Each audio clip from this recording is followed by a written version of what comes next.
Je suis constitué dans ce dossier auprès de Maître Mossar Nakan, qui est le coordinateur des avocats, du collectif des avocats, et également occupe dans ce dossier Maître Hassan Diomandiaï, Maître El Hadj Diouf, Maître Moussa Sarr, Maître Ndiaga Dabo.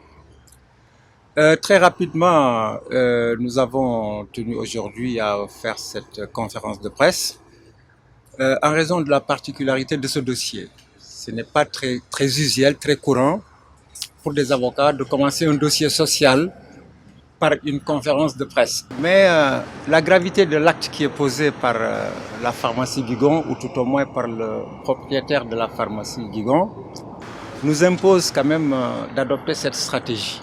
D'abord pour porter à la connaissance de l'opinion publique ces faits très graves que nous porterons également à l'attention des pouvoirs publics et de toutes les autorités religieuses. Voilà donc un pharmacien installé au Sénégal, dont les parents étaient installés au Sénégal depuis plus de 40-50 ans. Il a pris la relève de son père, qui lui-même fut pharmacien et occupait, gérait, dirigeait la pharmacie Guigon. A travaillé dans la plus grande cordialité, je le suppose, parce que jusqu'ici, on n'avait jamais entendu quand même des reproches de ce genre. Il nous est tous arrivé d'aller à la pharmacie Guigon, une ambiance très conviviale, des gens très professionnels, jusqu'au moment où nous avons appris qu'à la date du 7 ou 19 mai, en tout cas au courant du mois de mai, une note de service avait été sortie. Et figurez-vous, quelle était la teneur de cette note de service? Interdiction de prier aux heures de service.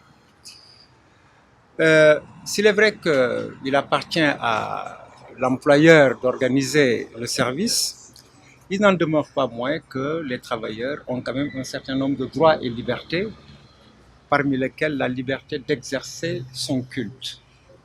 Vous pouvez aisément comprendre quand même que des employés qui travaillent par équipe sur une durée d'au moins 7 à 8 heures par jour ne peuvent pas tous les jours attendre la fin du travail pour aller prier, alors qu'on a une obligation de satisfaire 5 prières quotidiennes, les 5 prières quotidiennes.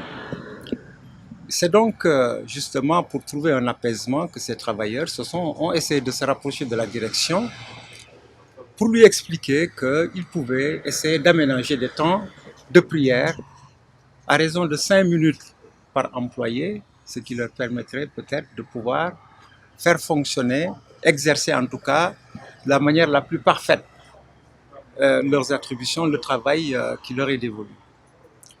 Devant cette demande, le docteur n'a jamais rien voulu comprendre et naturellement, les docteurs Dia et Samb, puisqu'ils sont avant tout musulmans avant d'être des employés, ont estimé qu'ils ne pouvaient pas se permettre en tout cas de rester des journées entières sans prier aux heures de prière. Et sans avoir à perturber le service, le fonctionnement du service, un jour, je crois samedi 18 juillet, à une heure de prière, ils se sont absentés pour aller sacrifier quand même à ce devoir religieux. Et c'est à la suite de ça qu'ils ont reçu une demande d'explication, leur faisant le reproche d'avoir abandonné leur travail pour aller prier, et c'est sur cette base qu'ils ont été licenciés. Mais aujourd'hui, en licenciant quelqu'un pour faute, et pour toute explication de cette faute, le reproche qui est fait à ces travailleurs est d'avoir exercé un rituel, exercé une pratique religieuse, une obligation religieuse à une heure de prière, considérer cette attitude comme une attitude fautive au point de les licencier, je pense qu'il n'y a pas pure provocation. Et c'est la raison pour laquelle je pense qu'au-delà de l'aspect judiciaire que je viens d'évoquer, de cette question, il y a quand même un aspect social contre lequel il faut lutter. Nous avons tous vu quand même le comportement qui est trop souvent adopté par les autorités étrangères, françaises en général, américaines plus particulièrement. Lorsque des troubles de ce genre se posent, la sanction, c'est la riposte extrême qui est adoptée. Et c'est la raison pour laquelle moi je pense qu'il n'est pas exclu que dans les prochains jours, nous fassions circuler une pétition à l'ensemble de la population sénégalaise pour demander l'expulsion du territoire sénégalais de M. Didon.